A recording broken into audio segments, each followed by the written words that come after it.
If you enjoy our podcast, please like and subscribe and consider becoming a digital subscriber to the Albuquerque Journal to help us bring you more content like this. You can find this episode and all of our podcasts on the Albuquerque Journal website, ABQJournal.com, as well as YouTube, iTunes, and Spotify. See the show notes for a discount code on a digital subscription. Thank you for supporting the Albuquerque Journal, New Mexico's leading news. What's going on, Sean? Hey, Geoff. How are you? Pretty good, everybody. This is the Albuquerque Journal Sports Live Show. That was colleague Gino Gutierrez with the little pitch to follow the Albuquerque Journal podcast network, which caught me off guard. But anyway, I'm Geoff Grammer with the Albuquerque Journal. We are here going to talk all things Lobo sports, whatever else comes up. Sean's weird eating habits, NFL draft maybe. Whatever else is going on. I will start this off, Sean, by asking you. We'll do a spring football recap too, but I want to start things off by asking you, now that spring football is over, do you feel like it's kind of rest and reset time for you, or is there a whole lot of refreshing of social media to see what's going on with the portal? Yeah, it's not it is not rest and refresh time in the proper sense, because the portal is still open. The portal is closed for you. Congratulations. Yeah. The spring football transfer window will be open through tomorrow, Friday. To be honest with you, I mean, really, I think in terms of outgoing transfers and all that, it's been pretty good to UNM. They've really only lost one true starter in Kean Mead. And I know head coach Jason Eck was a little disappointed, a little surprised by that. Mead, I believe, I know he has an offer from BYU, and he took a visit to Kentucky, I think last weekend or something like that. But anyways, to get back into it, yeah, I think if you do this enough, you probably, I mean, you Geoff, you have the textbook example with JT Toppin. If you do this enough, like, you know, you really, you're not holding your breath the entire time, but you really don't want to wait to, you don't want to jump to say like, oh, things are going to be good for them in this portal, because anything could change really quickly. But and Jason Eck even mentioned, you know, after last week's spring game that they did talk out one of their starters. I don't know who. You know, they did talk him out of the portal. So, yeah. I would say, too, that, you know, Lobo fans, certainly on social media, it's easy just to sort of throw it out there and just ask. There's nothing wrong with asking, right? A lot of fans sort of expect there to be answers and stuff. The coaches don't even know sometimes until a player posts something on social media. There's not really, nobody's coming to us before they post their official, you know, I'm in the portal or I'm going to such and such school. That's the days of, unfortunately, I wish it weren't true, but the days of the media and reporters being the ones to break every single story, it's not as true anymore when the athletes themselves have their own outlet, and that's what social media provides them. And we certainly provide a lot of context and a lot of other things, but we're kind of waiting, like a lot of fans are, on when announcements get made and all that good stuff. And I always tell fans, like, it's not over till it's over. Some fans, once you know, I report on like a so-and-so committed to Lobo basketball, and they're like, okay, so this means he's here, right? And I'm like, I don't even know anymore. And until I see him walking down the ramp in November for a game, I don't even know who can leave, who can't leave, when they can leave. I know the portal's closed. I'm pretty positive that the NCAA will hold firm on, if you are not in the portal right now and you have already signed, like, you're going to be playing for that school next year, or you won't be playing next year. So I do think that brings some finality to it, but who knows anymore, man. The NCAA can't win a lawsuit. They've backed themselves into a corner. So any player that challenges stuff, the players, it's still very much in the players' hands right now. So we shall see. And we'll talk a little bit about both football and basketball portal stuff. Sean, NFL draft tonight. Any thoughts on the NFL draft? I know there are some New Mexico ties. Why don't you go over the New Mexico ties first of all? Yeah, I picked out. So there are a lot. There's a good deal of draft eligible prospects out of UNM and MSU in particular. The unfortunate reality is that just most of them are not going to get selected. We'll see what happens with kind of free agent signings and all that too. But really, there's two kind of key ties, you know, to New Mexico as a state and the University of New Mexico to kind of watch for on Saturday. Bryce Cabledew, He's a Clovis native, Clovis High School graduate. I think his first offer was from Eastern New Mexico, and then he kind of got a little. I think his only P5, then P5, now P4 offer out of high school was Kansas. He ended up taking that, and then was a a 4-year starter at either right or left tackle, and yeah, I mean, he is a guy that's projected to go anywhere from the 5th to 6th round to the 4th to the 6th round in the NFL draft. I think he is Dane Brugler of The Athletic, who does an amazing job with the Beast. Awesome draft guy. Totally recommend just kind of pouring over that. I love that thing. Yeah, he is Brugler's 12th overall guard. He played tackle in college, but he's like 6'4", 300 pounds. He's probably going to be more of a guard at the next level just because of his frame and all that. But he's pretty fast, man. I think he ran a 4.95 40, which was tied for the best among all the draft eligible guards in this class. And each kind of explodes off the ball. Not super long in terms of arms and all that too, but he's definitely a guy to kind of watch for. I don't know. Can you think of anybody that was ever went to Clovis and got drafted out of the drafted in the NFL draft? Clovis has had some players, so I'd be surprised if there hasn't been. I'd actually be surprised if there hasn't been. There's got to be at least one player who's, well, maybe drafted, maybe not, but played in the league. I'll bet you there's been somebody from Clovis. I know there has been from Hobbs. Mm-hmm. I'll bet you there has been, but not that I can think of off the top of my head. I know people watching right now probably will let us know who it is that we're probably forgetting. I know Richie's on. Richie, what's up? Richie, what do you want the Giants to do tonight, man? They're kind of the wild card. Maybe they can get someone like a good running back like Saquon or something and just keep him forever. Oh, geez. You know what? Real quick. Yes. Not only has there been someone from Clovis play in the NFL and be drafted, there's a former Lobo from Clovis who was also a reality star himself, Hank Baskett. Thank you, Chris. That's shame on us for not remembering that. Sean, I don't blame. It was before his time, but I'm a New Mexican. I knew Hank Baskett. There is no reason I should not have remembered Hank Baskett for all things that he has done. And yeah, that was not a good one there. Real quick on Richie and the Giants. Abdul Carter? Or Hunter. Ooh, you might have to trade up for Hunter. I mean, I think all the reporting this week has been that Cleveland has let Hunter know they're taking him. And he's going to major in playing receiver, minor in playing corner. If he plays corner, really, I don't even know how that works. We've never really seen that. Hank Baskett. Yeah, we screwed that one up. I did. I'll take the blame on that. You're out of the loop. I don't know. We don't know what's going on. You know as much as us. I'm sure the Cowboys will do something to screw up the draft tonight. Matthew Golden. They should just do that. That'd be cool. Rich Green's letting us know that college sports has opened a Pandora's box with the transfer portal. Do you guys see any sort of future regulation, coming to protect schools from poaching by schools with deeper pockets? I mean, yes and no. The poaching was already kind of happening, so there's not a whole lot you can do until coaches feel comfortable ratting out other coaches. Yeah.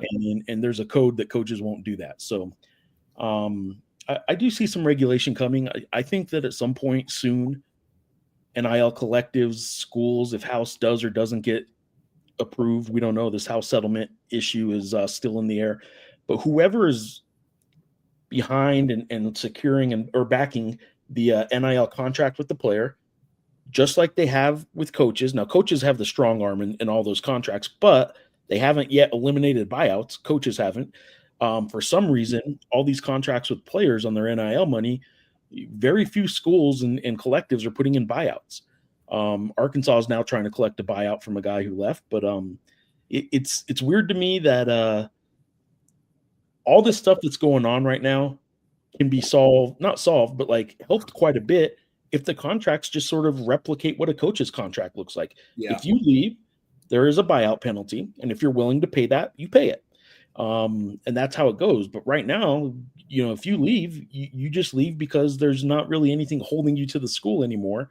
And NIL contracts can be backloaded where we need you to still be out of the portal by, in this case for basketball, April 22nd was the deadline. You can have a contract that says we pay you on April 23rd if you are not in the portal. You can have a 2-year contract that says we give you $100,000 this year and $500,000 next year if you're still on the team.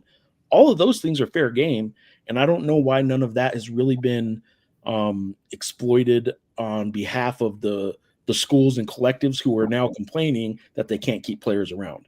So I think the contract is where all that comes in. The players should still get the money, but they're kind of in the real world a little bit now. And contracts in the real world have those kind of penalties or bonuses to keep you around, retention bonuses. And for some reason, all these NIL deals so far haven't really included many of those.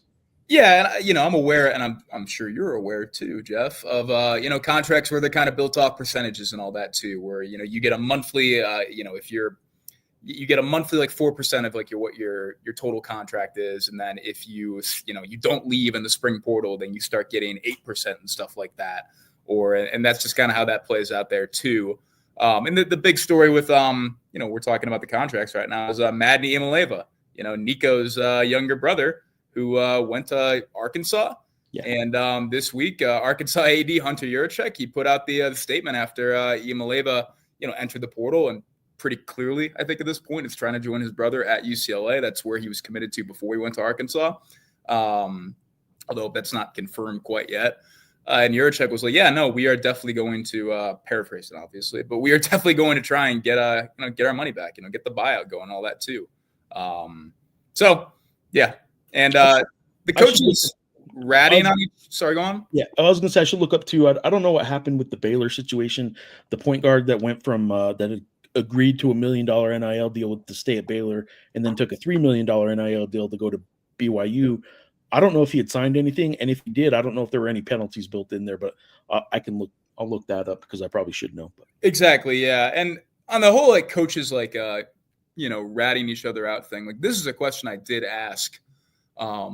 Eck when Need entered the portal, and we were asking him about it because Eck was pretty blunt about he thought hey, there's somebody in this kid's head, and he's I don't think he's acting necessarily in his best interest, but at the same time it is what it is, and he's been reached out to in some ways. And I asked him, like, are you a guy that would like to call out other coaches? And to be clear, like I did talk to Key and Need that same day, and Need did say, he said, I felt like I could have maximized my value in the last portal window.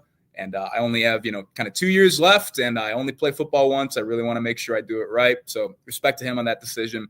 But if it is an element where if it is a situation where, there has been kind of tampering by coaches and all that, I did ask, would you call out a coach? And he said, in his eyes, like, it's all done through third parties. So it's kind of tough. The tracks are covered pretty well. On the other hand, I've heard throughout the industry that there is just not that level of care really anymore. It is just kind of coaches and staffers reaching out to players and making it happen on that level. So,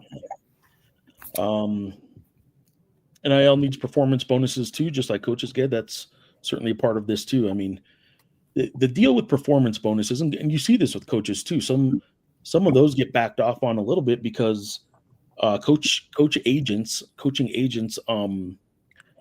start to tell schools, just give them the money. Don't put it in bonus form. Give them the money, and then they start kind of playing it up that the better contracts for coaches. If you want my coach to sign with you, just give them the money. Don't give them big bonuses, and the players will start doing that too. If two schools are offering $100,000, but at one school they're offering maybe $150 because it's bonuses, but you're only guaranteed $75 or whatever.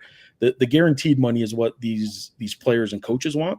But yeah, at some point you got to start getting creative with these contracts, and that's what's probably coming next. One other quick one here that I don't.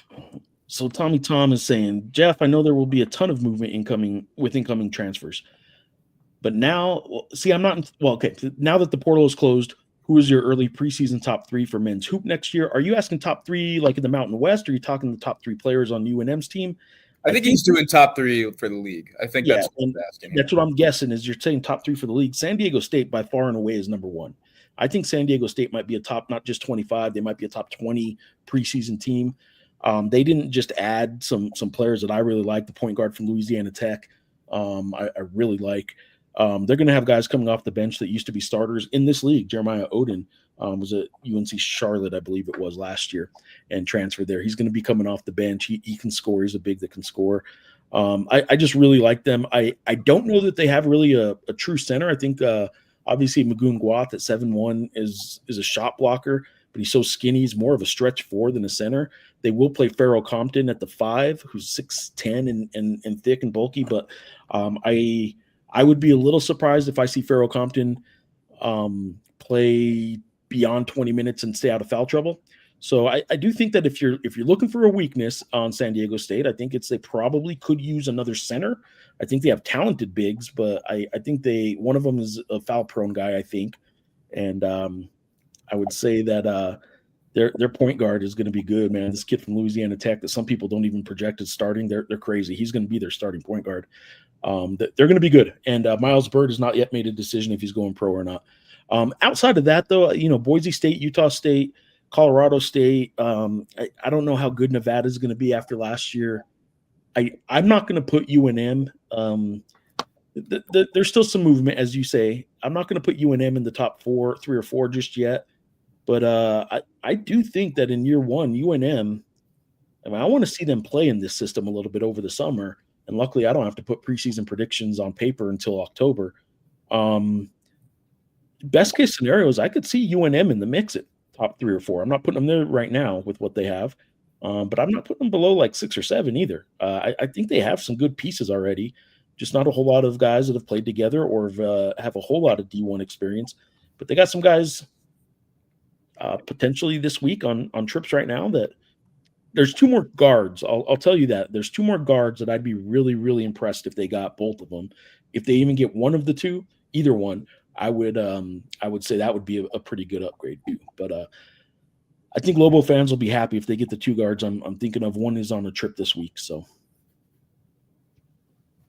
let me wrap up a couple more basketball ones real quick while we're on it. Jimmy is asking me who these guards are or who these transfer or recruits are on visits. Utah State point guard is one of them.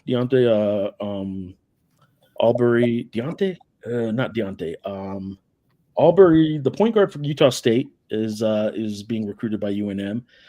There's another one that I've not seen him put his name out. I've not seen UNM, certainly not seen UNM put his name out. There are a few people around the program that certainly know about this because I've had people ask me if it's true. They're swinging for the fences on one get. That would be a really, really good get. And if that does come to fruition, I think people will be excited about it. Certainly a system type of guard, which should tell you a fantastic shooter who is available. Some of these other ones, how many basketball scholarships? Mike is asking, how many basketball scholarships do the Lobos have left to fill? It's an interesting question because the scholarship limit is assumed to be going up to 15. That was sort of tied to the House settlement, though, the scholarship limits being changed. Yeah. If the House settlement doesn't change, I don't know what the NCAA is going to do because a lot of schools are offering up to 15 scholarships right now. And I think UNM plans to use all their scholarships. So a year ago, they had 13 scholarships. That was the limit. And they added 3 walk-ons. The UNM did. 2 of them ended up being injured and couldn't play anyway. One was just sitting out all year. And then there was a freshman who sat out all year too.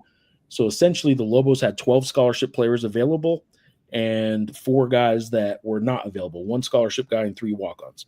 And this year, though, for basketball, they're moving that up to 15 scholarships are allowed, but you don't have to use them all. And I think some schools are planning to, make some walk-ons.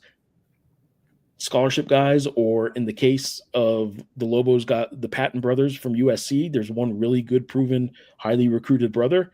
And they gave a scholarship to his younger brother who redshirted at USC last year and wasn't highly offered out of school, although he's not he's a college player. It's not like he wouldn't be playing college somewhere. But they did offer both brothers a scholarship with the intent of getting the really good forward from USC. I think some schools have that flexibility now. So to answer your question, Mike, I don't know the answer because I don't know how many scholarships they're going to be allowed to have. All I can tell you is that right now they have 8 guys committed next year on scholarship. The context on the roster limits for people that did not see any of the news yesterday, obviously the settlement has yet to be approved and all that, House versus NCAA, and I forget the name of the other kind of settlement cases and all that too, but Judge, it's Claudia Wilkin. That's the judge's name. Federal judge basically told attorneys, you have 14 days to figure out the roster limit situation, all that. She is not a fan of it. The NCAA did not have a very good case for it, in the sense that they kind of came out and they said, like, oh yeah, like, you know, we've already kind of started the process of implementing roster limits and all that too. Like, it would be really tough for us to turn around and all that. And she wants a gradual ease in or grandfathering of the roster limit process. That's on presidents and ADs and all that to figure out right now as well. So frankly, from the start of this, I've been blown away, not only by it happening, by one thing happening, but by on our end, media everywhere has sort of just accepted that the House ruling was going to happen. Totally guilty. Like I did that all the way through. Like, yeah, all these schools and ADs though kind of moved forward like the House thing was going to get settled. And I don't know why we didn't question and push back a little more. I don't know why ADs and school presidents were just, oh, this is going to happen. What in the NCAA has ever happened exactly the way everyone sort of expected it to happen? Yeah, almost nothing. So I don't know why we all started moving forward just thinking the House thing was going to happen. And there's a lot kind of riding on schools across the country moving forward towards next year's sports season, that, you know, fiscal year, academic year, however you want to look at it. They've already made decisions based on this House settlement coming through, and it may not happen. Yeah, and this was, you know, I tried to actually, you know, I made the request today to speak with Jason, and I got pushed back a little bit about this kind of thing because it's something that he's referenced a lot. Like, you know, he's going to have to make decisions with the roster and all that too to get to 105 guys with the guys that are coming in and all that too. And now that's off the table. I mean, I don't know how you pivot, and I don't know how you kind of make the most of that situation too. But yeah, I'm aware of other college football coaches around the country that, you know, had to have tough conversations with guys and more or less kind of cut them and say, hey, I think you should enter the portal and you know, try and find another opportunity. We're just not going to have a spot for you here. And now that may or may not be happening. And it's not like the NCAA can, at this rate, it's not like they can go back to, you know, to court and really fight this. Like, they have to come up with a decision. Like, they have to, they got to work this out and reach some settlement in the 14-day window. So something to monitor there. Royce is asking me who's running point for UNM. I don't think they have their point guard yet. I think Uriah Tenet, the freshman from Arizona, can be a backup point guard as a true freshman, and I think he can get good minutes, but you are not going to rely on him to be your primary point. I would tell you that I don't think UNM has their point guard just yet. There's one they're recruiting right now who will be their starter if he commits. There's somebody else who I think they will go after. And frankly, I'd be surprised if they don't get another, you know, primary ball handler down the road who might not be a big name or have a whole lot of stats or resume, but just another body that they can use in a rotation if they need him to be a backup point guard. Royce is also asking the white boy from Cali as far as the point guard. No, I don't think he's going to play a whole lot as a true freshman. Jake Hall.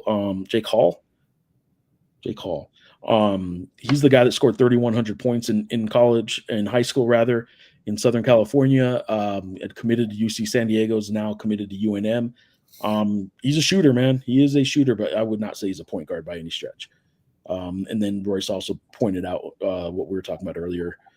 Big Bank Hank and I competed against each other, hurdles and football. And yeah, Hank was an awesome track athlete as well. I mean, hurdles, but also high jump, and then went to UNM for football and played professionally. Marshall versus Gaddis Junior High. There you go. Dayton, thank you. Dayton Albury. I was saying Deontay. Dayton Albury, who I liked last year, but long before I ever had any inclination that he might hop in the portal and be a target of UNM. I thought Dayton Albury last year for Utah State blew by Donovan Dent multiple times in Logan and in the pit. And frankly, I thought Utah State was at their best when not Mason Falslev or Ian Martinez were really getting going. I thought they were at their best when he was getting them going. And he's a very fast, dynamic point guard. I think the Lobos would be really lucky to get him if they do. So there you go, Mark. Agreeing with my comment there on Dayton being fantastic. Yep, Rich is saying the same. We got he's a bum. I don't know who you're talking about on the bum. It could be the California kid. I don't know. He's a freshman who scored 3,100 points in high school. I do think that it's a weird thing that happens with recruiting, and maybe the transfer portal is even added to it because we see newcomers come in and just expect them to right away be an impact. Freshmen are allowed to come in and kind of ease their way into becoming college-ready players sometimes. Maybe not in a lot of fans' minds anymore, but like this guy scored 3,100 points in high school against some very good players in California. I'll bet you he's not total bum. And for this system, they just need some spot-up shooters sometimes, and he is very much that. So, all right, let me pop another one here. Chris is asking, do you know if Patton's walking on? No, Calais Patton is on scholarship. He will be one of the 13 or 15 scholarships. I don't think that's as much a stretch as I know some people on social media have already said. He wasn't on scholarship at USC, wasn't offered a lot out of high school, but I'll tell you, like, he's not. I think he's better than the walk-ons the Lobos had this past year. I think sometimes Lobo fans need to remember there are a few guys on this roster who have been on the roster for 3 years that really never got off the bench, who are on scholarship. Sometimes that happens, and this guy's not a nobody. Not saying he's ever going to be a starter at UNM, but we'll see. What else? I think J. Call Royce has one more. Should be the starting point. Let's go, Jake. He's not going to be the starting point. Chris is suggesting, wow, that's a big name. Aiden Mahaney. UConn transfer would be a great pickup. I would agree with you, Chris. Former St. John's player. St. Mary's. Jeez. Oh, jeez, man. All right. Here we go. Got some football for you, Sean. Juan is asking on YouTube, any word on new players coming in or leaving for football? So you touched on some of this. Some of these guys coming in, I will ask you, like, anybody who is coming in recently that maybe wasn't a part of spring, maybe they're already here but just didn't participate, but anybody that like Lobo fans haven't seen play yet who you think might be a starter or an impact kind of guy? First off, Juan, good to hear from you. In terms of guys that weren't here this spring but had already are we doing transfers or well, he's asking about coming in. So are we doing the fall look ahead, or what are we thinking here? Yeah, let's not do a full fall look ahead, but he is asking about newcomers. I'm just kind of curious. Maybe there were some people that were already here that just didn't participate in the spring. So anybody who didn't play in the spring, that could include transfers that just signed up this week. Yeah. So anybody that you think was a name worth mentioning in this conversation? The two locked-in commits in terms of, and I know Juan knows these names already too, but the two locked-in commits are, linebacker Brett Carhu. Just real quick, he is saying transfer portal. There we go. Okay. Yeah, so linebacker Brett Carhu from Memphis. Played 9 games last year for Memphis. Pretty quiet season. I think he was under 100 snaps in those 9 games total. And I think he had just 1 tackle on the year against like Northern Alabama. I think that was their FCS that they played. But he did work with defense coordinator Spence Nowinski. Nowinski was the co-DC at Memphis last year. And Carhu was a Division II All-American as a sophomore at Oklahoma Baptist. Although he was more of a D lineman, and more of like a D lineman edge than a true linebacker. So I'm very curious to see what happens with Carhu and what position he ends up at. I went back and forth on kind of writing about him a little bit more because still don't know quite how they're going to use him. I can kind of imagine how. I just don't know for sure.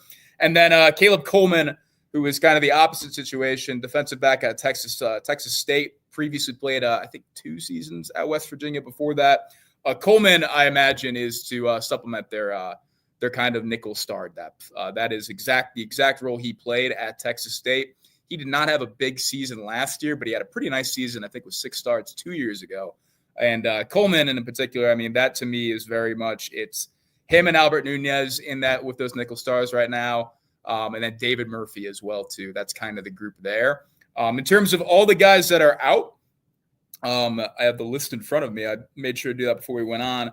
I mentioned tight end Kean Need. That is really the one kind of big blow in some ways. You did show prep? You did show prep? I did show prep for once. Wow. Unbelievable. Unbelievable. That I should get like suspended for that. Like, we're not allowed to do that. Like, we're not allowed to promote this show or prep for it. Quarterback Emery Floyd, who was going to get moved to wide receiver, opted to leave the program.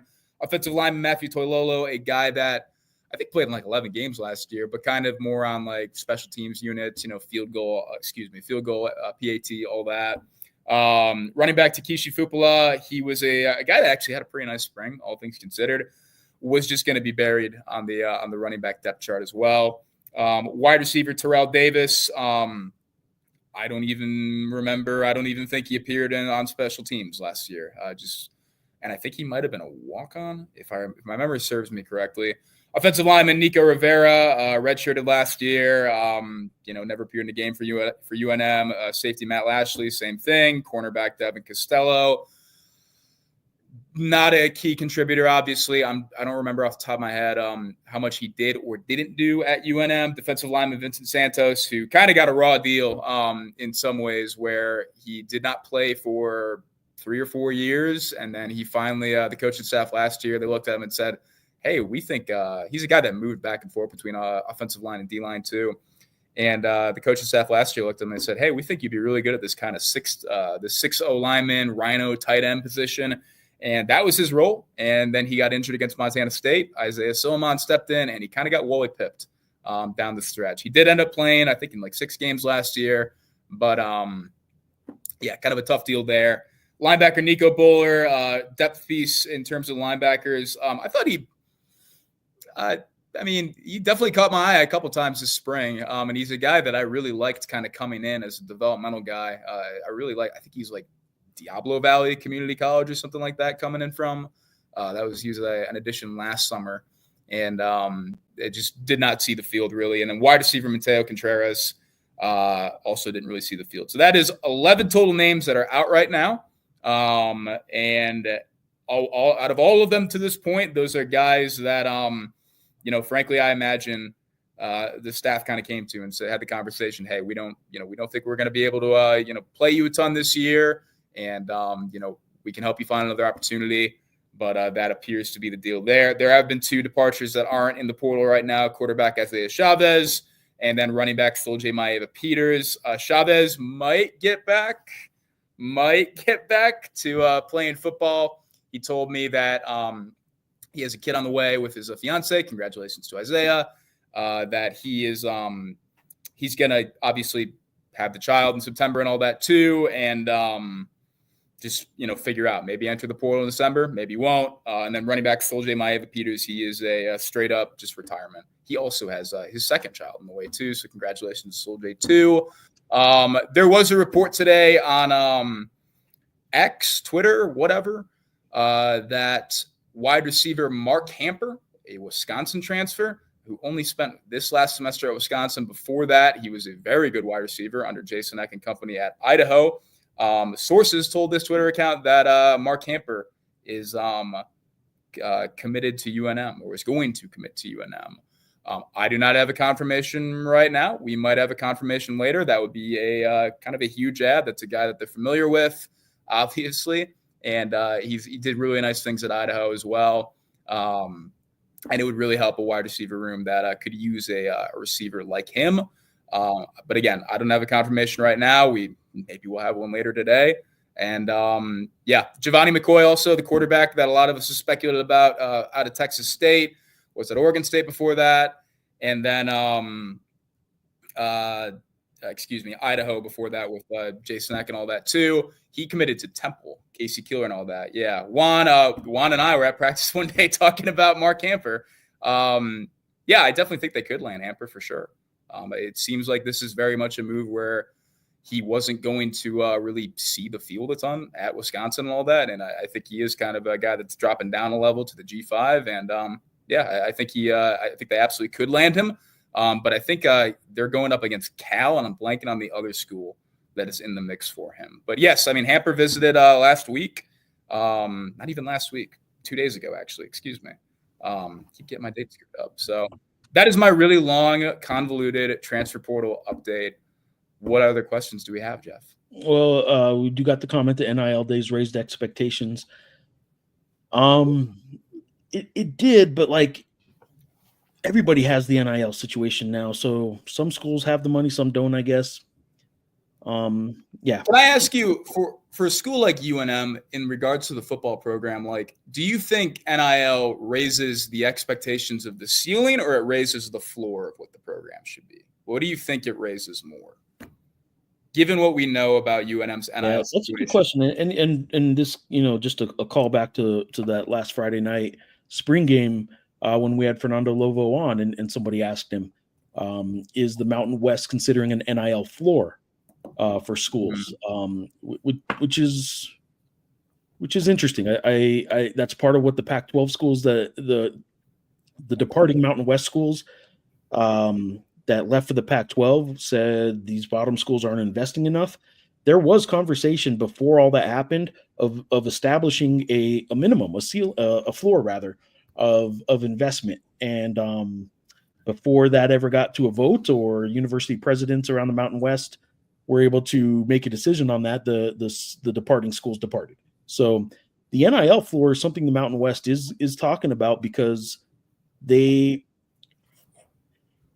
you have 1, 2, 3 schools in your league that just won't invest, then it does hurt everybody a little bit, right?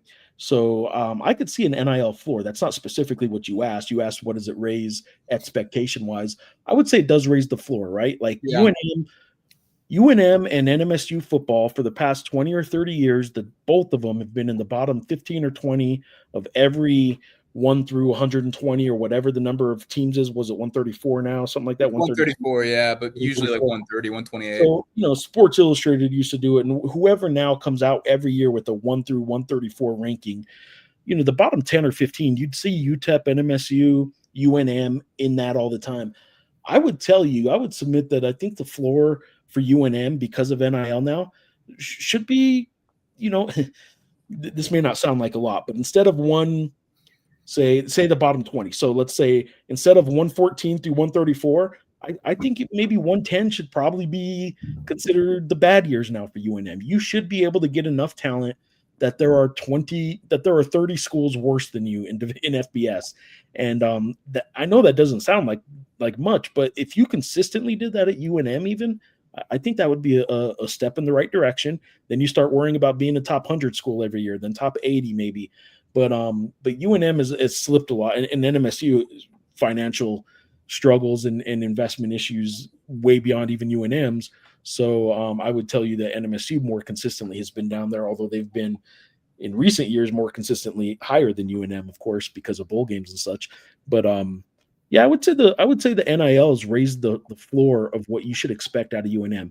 I don't think it's acceptable anymore with NIL for UNM to be one of the bottom handful of schools in the country. It just shouldn't ever happen anymore. Yeah, I completely agree with you. I don't think it raises the ceiling. The really high ceiling is the roof expectations or whatever. But yeah, I think it should raise the floor. And I would even wager, as somebody that reads a lot of those 1 through 34 rankings and all that too. Like does it, again, like you said, doesn't sound like a lot, but like if you're like 115 on in the country, like you actually, like if that's a bad year, that's pretty okay. You can those teams are usually winning 3-4 games. If your bad years are winning 3 games, that's a lot better than the bad years that have been here recently, right? I mean, there have been some offer kind of FBS level offers, haven't there? If I'm not mistaken, wasn't there a year that was an offer for UNM? Maybe not. I know there was. I mean, way back recently, in zero. I thought there was a year where UNM only beat an FCS school, but I might be wrong. They've always beat at least one FBS school. Even in the lean Danny years, they had at least they never finished with 1 win. They had at least 2, yeah. It was like they beat FCS Maine and then whatever FBS team in like 2022. Hey, real quick, totally unrelated. Some news was breaking earlier today about a 5-star basketball commit out of California. Elijah Arenas. He is Gilbert Arenas' son. He is a 5-star player out of California. The tie-in here, take it for what it's worth. It's just a connection. But Uriah Tenet, the Prescott, Arizona commit to UNM, the 5'10" point guard who can dunk like crazy. And despite being 5'10", I'm telling you, there's some Arizona people I know that just think the world of this guy. he went up against 5-star Elijah Arenas, who is I believe 6'6", and they kind of 6'6" and 5'10" were matched up quite a bit that game. And while Arenas ended up with 56 points, Tenet ended up with 54. So they combined for 110 points, the two of these 2 stars, in one high school game this past season. But yeah, Uriah Tenet, the guy who committed to the Lobos, put up 54 while primarily being guarded by this 6'6", 5-star recruit, Elijah Arenas. The reason I'm bringing him up is he was in a car crash and has been in an induced coma after hitting a tree. I had initially just assumed, like I'm sure everybody else, that it had to do with hitting the tree, when in fact the reports out now are he was driving a Cybertruck, and once he got in the crash, there was smoke that got into the cab of the car, and he inhaled a whole bunch of smoke. So it's smoke inhalation related that they did the induced coma. And obviously we hope the best for him, but I just saw his name pop up. I thought I'd throw out the quick story on a Lobo commitment, and certainly hope the best for Elijah Arenas. I think, by the way, sidebar, Gilbert Arenas, one of my favorite players. At his best, he was one of my favorite players to watch. He was a pain in the ass for a whole lot of people, and I like pain in the asses. So pains in the ass, yeah. You want to talk about finger guns? And all that, yeah, it's a. That's right. Ben certainly has the history down. 1987 team was 0-11. Yeah. I will tell you this, Ben. I interpreted your as more like the recent history and all that too. Yeah, but I did ask if there has been one too. So and he's answered. I will tell you, I covered an 0-12 New Mexico State team when Hal Mummy's first year as coach down there, and he made my life absolutely miserable as a 25, 26-year-old sports editor of the Sun News. I was he made my life miserable, but there was a pretty good little squad his second year with Chase Holbrook at quarterback, Chris Williams out of Rio Rancho High as his receiver, who played a little bit in the NFL and had a great Canadian Football League career.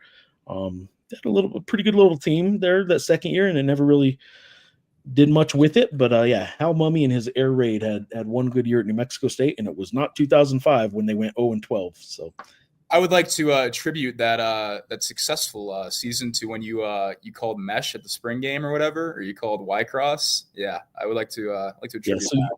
NMSU did one year in their spring game have a drawing with the local reporters and the El Paso TV stations that covered New Mexico State, and it was a random drawing, and everybody knew that Hal Mummy and I had been butting heads after that first year when they went 0-12, and he just hated me, right? And whatever. I wrote bad columns too about him and whatever. We were not. It was not a great working relationship, and there's certainly some learning I did from that whole experience on my end, but I also think he was kind of a jerk to me that year. I think we're fine now, but in their spring game, they had in an effort to get some unique coverage of their spring game, they did a drawing where every local reporter who signed up was assigned during the entire spring game one coach. Somebody got assigned the defensive coordinator. If it was a TV person, they could have their camera there the whole time. If it was a local reporter, they could take notes and write whatever they wanted. Well, I got assigned with Hal Mummy, who was calling the offense, and sure enough, I called basically. I was like, look, just throw it to Chris, and Chris Williams was fast and went and scored a touchdown in the spring game. So, but I wore a little visor like Hal Mummy did. I had sunglasses on, a whistle around my neck, and I put a towel around my neck like Hal Mummy did. And I was playing it up, and he and I for about an hour stood side by side, and I learned quite a bit. And it was actually a really awesome opportunity for the media to see some things that they don't normally get to see and experience. The coach actually sitting there calling the play and talking to his team.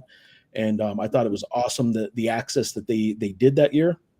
Schools don't do that kind of stuff anymore, but hey, UNM, you should do that. That would be a great opportunity for some unique coverage here in Albuquerque. Yeah, you need to put the picture of you with the visor, the sunglasses, and the towel back on Twitter. It is. I'm just telling everybody, it is an awesome photo. So yeah, you know what? I have it somewhere here. I can find it here. Mark's Putin is building quite the roster down here, by the way. I'll say this about what's going on with New Mexico State basketball. It's been slow, but that kid from Cal State Bakersfield that they just got 2 days ago, dude can score. Like I think they got some pieces. I don't think it's that damn towel. That is right. Damn towel. Damn towel. I'm going to sidetrack here, and we will get back to UNM stuff. Had a kind of a sad moment that happened earlier. Oh no! And I wanted to bring it up here. I don't know how well that's coming through. It doesn't look like it's coming. Oh, it's because I have the overlay on. Hold on. Let me clear this off real quick, because this is big, guys. One day we will have like a show where like we know exactly how to use the technology in front of us, and like I promise everybody. Like I don't know how well you guys can see that, but a little choked up here. Got an email today from Mr. Paul. Mr. Paul is my 5-year-old daughter's kindergarten teacher. If I can hold it together here. He let the parents know that, and I'll just read from his email, one of our classroom chickens, Carrot, has been struggling to thrive for some time. They had the little chicks that they had in the classroom, and 2 of them. And Carrot's been struggling to thrive for some time. So as the kids know, we separated her in the hopes of recovery. Just didn't work out, and she passed away yesterday. I did not put this on my so rip to Carrot. Rip Carrot. Rest in peace, Carrot. I did not include this on the post earlier. That is not Carrot, by the way. That is just our artist rendition, I guess. Thank you for clarifying. Yeah, I don't want people to think that I am misrepresenting that being Carrot. That is not, in fact, a picture of Carrot. But that is what Carrot looked an awful lot like. And what I did not include on the post earlier is they were going to tell the kids. And so it might be a rough day for them. And after school today, I will find out just how rough a day it was when my 5-year-old lets me know that Carrot died. So please keep Carrot in your thoughts and prayers. And now back to sports. Sorry for your loss, Geoff. Thank you. And your daughter's loss, and Mr. Paul's loss. Mr. Paul. Mr. Paul's awesome, by the way. Yeah. Shout out, Mr. Paul. Shout out, Mr. Paul. So there you go. Back to football. What's next for football? Like, is it just kind of portal world, or do they usually right about now after spring ball is when all the coaches are kind of forced to take their time off now? When are these coaches going to get their time off? In May? I think in May. If they are not done with it, they are very close to being done with kind of official visit season in terms of like preps and all that too. Got to get through the portal. And I think in May is when they'll have a little bit of a breather. But yeah, I mean, right now, I mean, just because the portal closes, and you know this, but like a reminder to everybody, like you can still go get kids out of the portal and all that too. And yeah, I imagine the portal closing is players can't get in it. Yes. Doesn't mean you can't recruit out of it. We in the media, like we celebrate the portal closing because like you don't have to deal with those kind of like last minute situations like, oh my God, the star player or whatever, like this great freshman or whatever is now in the portal, and you have to kind of scramble to figure all that out when it's portal isn't open, but they're like kind of pulling kids out. It's a little calmer and easier to work with, I should say. But yeah, no, I mean, those are kind of the focuses right now. But it's tough too for the reasons that we mentioned, and hopefully I'll have a story about this really come Monday, with the roster limits and all that too, and figuring that out. Like, is there going to be any clarity anytime soon on that and what that clarity might look like? So yeah, that is, I think they're going to get a little bit of a breather in May for sure. A breather in July as well. They won't have they're not playing a week 0 game this year, so they're not going to have a kind of a crazy summer schedule leading into that earlier start of fall camp. But yeah, that's kind of what it's looking like right now. All right, I have one more little sidebar, but it's a callback to something we were just talking about a moment ago. Oh, where did it go here?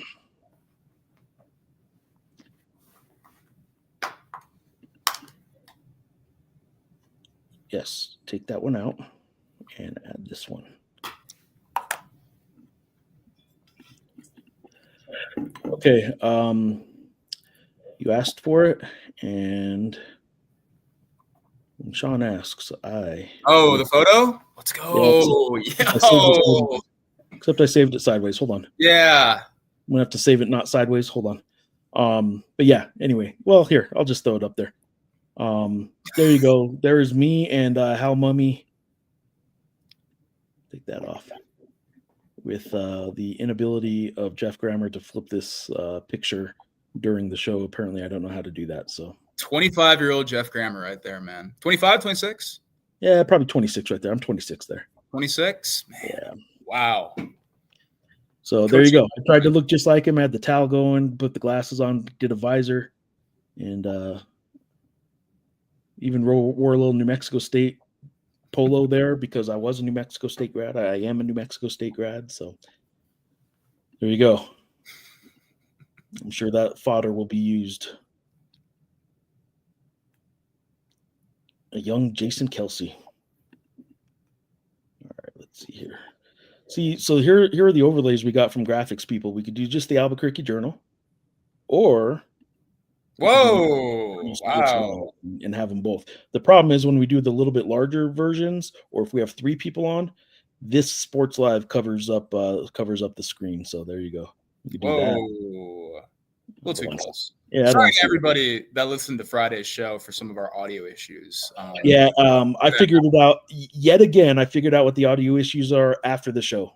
So we did figure it out though. So next time we go live from on site with a couple more guests, that won't happen. But sorry to everybody who had issues with it. Eventually, there will be no more audio issues to find out after the shows, and we'll actually just get one right. This one's for you, Sean. Mark is asking, was last year the most fun year watching Lobo football in Sean's career so far? The pool of seasons is pretty small. Pretty small pool, yeah. Just 2 seasons at this point covering the program. Yes, like short answer, absolutely. There were some cool moments in that first year, though. I remember like walking off the field at Fresno State, and that kind of scene was pretty incredible in a lot of ways, especially after the game that Bill had. I mean, that was pretty cool to take in a lot of respects. But yeah, I definitely this last year was the most fun, and the big credit goes to Devin Dampier was absolutely magnificent in so many respects, and he just made every game pretty fun and pretty compelling. Certainly did not imagine before the season that they would kind of give Arizona and Auburn a game, and I didn't think Arizona and Auburn would end up being that bad, frankly. But at the same time, you're on the road, you're playing P4 competition, and that was pretty cool. And the Montana State game was a really good game to watch if you're a Lobo fan. I can't imagine you had the greatest time with the ending, but no, a lot of good games, very entertaining, and obviously the Washington State game. Never covered a field storming before, so that was pretty cool. I'm going to jump ahead to this and then go back to one. As far as Olin hiring an associate head coach, he has already hired 5 assistants, and 5 is the limit. There's no roster limit change on that. So maybe he promotes one of them to an associate head coach. Maybe he shifts one of the current guys to a general manager specific position, which is a possibility, I think. But to answer your question, I have no indication that he's planning to hire another coaching position as of right now. Maybe he promotes one of his guys to an associate head coach, but right now it's just 5 guys with the title assistant. Even per their contract, it says assistant. It's not just that they haven't announced one yet. All of their contracts just say assistant right now.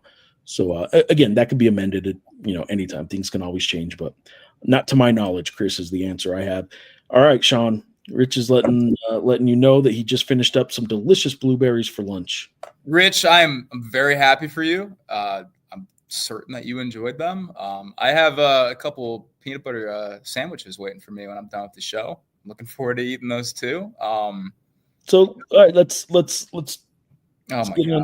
get off track here. Oh, you said peanut butter. Are we ever on track? Like, is that how the show really works? Like, you said peanut butter sandwich. Yeah. Well, if I don't like to pack the jelly sometimes, to be honest with you. I don't have a true lunchbox right now either. I just have plastic bags. So you're really going to eat just peanut butter on bread, or is there some jelly? No, peanut butter on bread, straight up.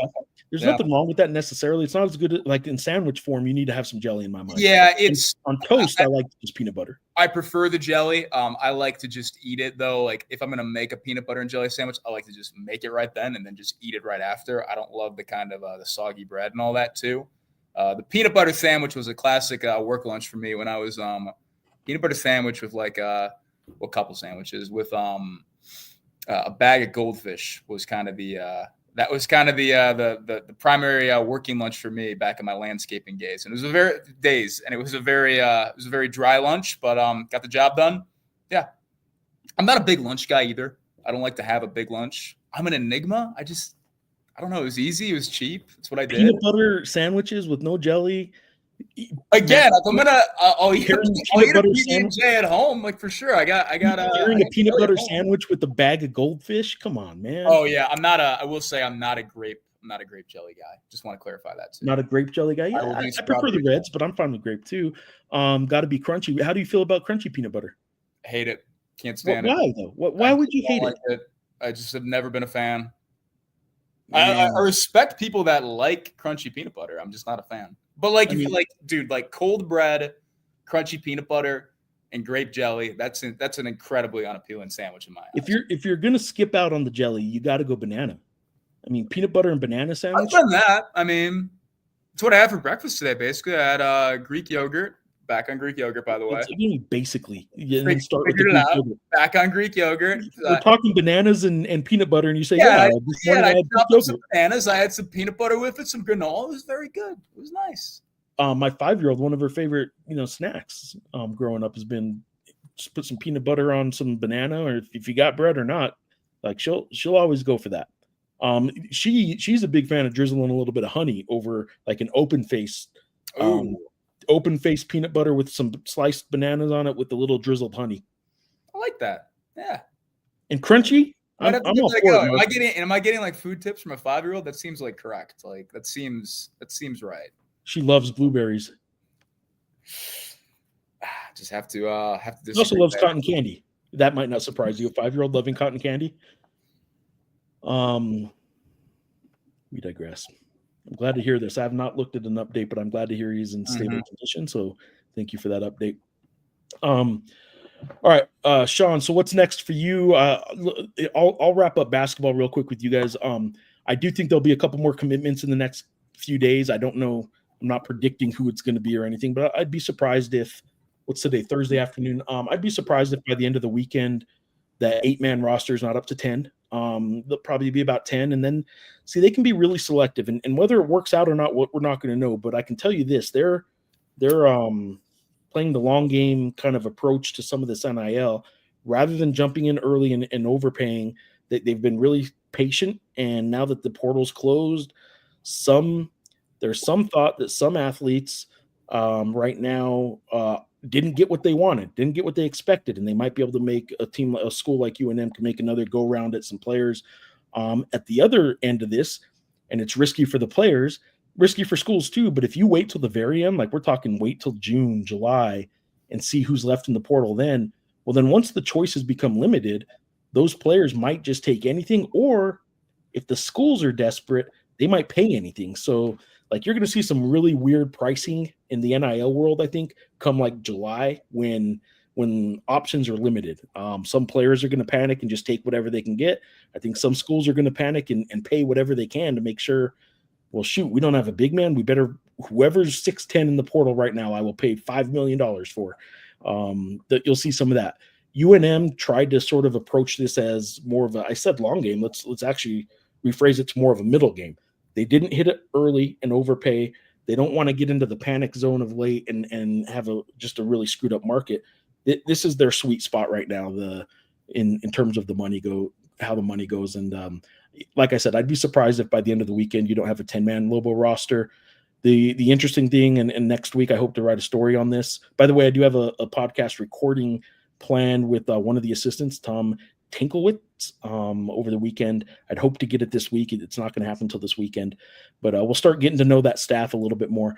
The interesting thing with not only UNM, but a whole lot of teams right now with this transfer portal world, there's no spring workouts. There's not a single player on campus right now in Albuquerque that's going to be on the UNM roster next year. So they can't even have any workouts until, late May or early June when some players maybe start making their way here. But like I said, UNM's not the only school in that boat. So it is weird. They're not even just doing, individual workouts like they were able to do last year. It'll be a late start for a whole lot of programs. Sean, what's kind of coming up or what's on the horizon for football that maybe people should know about in the next week or two? Yeah, all eyes on the portal for the rest of the day today and all day tomorrow, and just seeing who might enter. I am not expecting at the moment any kind of big or crucial names to enter, but at the same time, you always kind of got to be prepared for it. In terms of commitments and all that too, maybe we'll get word perhaps on the Mark Camper situation going forward. But again, that we'll see what happens there. But the needs are pretty clear, and we've communicated them in terms of the portal and all that too. Defensive line, huge priority, and they're going to be looking for a quarterback as well too. So I would just keep an eye out in terms of those positions and all that and what might transpire there. But right now, short-term kind of focus for me in the sense of let's see what happens here at the very end of the portal window. Sean, this has been fun. Let's do it every week. Figure out a set time. I promise you guys every week that, but we haven't done it yet. But we will be back next week doing something, and we'll try and figure out when we can. Yeah. Some sort of regular Monday at 2 kind of thing is sort of what we've always somewhat leaned towards. But anyway, we shall see. Thank you guys for your questions and comments. You guys always make the show happen. So much appreciated. Obviously, if you can, subscribe to local journalism, support local journalism, subscribe to the Albuquerque Journal, digital product, print product, if you still want to do that thing. ABQJournal.com/subscribe is how you do it. Got all kinds of high school coverage with James Otis, who's just a machine with his high school sports coverage. A lot of guys behind the scenes help us put all this product out. And thank you to them too. Taylor, Dave, Joe Black, I guess, a couple days a week too. But shout out Joe. Dave and Taylor are and Lucas, the sports editor. Those are guys whose names aren't in bylines that you guys may not know about, but certainly help the sports product every day. I like that our direct superior is the last guy you shouted out. Oh yeah, and the sports editor too. And Lucas. There's also a guy named Lucas that works with us. How about that? But yeah, there you go. Support local journalism if you can. Support our Albuquerque Journal podcast network. A lot of podcasts going on now. So thank you guys for watching. Thank you guys for listening. Sean, till next week. Thank you everybody for producing our show, and Geoff, thank you. If you enjoy our podcast, please like and subscribe and consider becoming a digital subscriber to the Albuquerque Journal to help us bring you more content like this. You can find this episode and all of our podcasts on the Albuquerque Journal website, ABQJournal.com, as well as YouTube, iTunes, and Spotify. See the show notes for a discount code on a digital subscription. Thank you for supporting the Albuquerque Journal, New Mexico's leading news.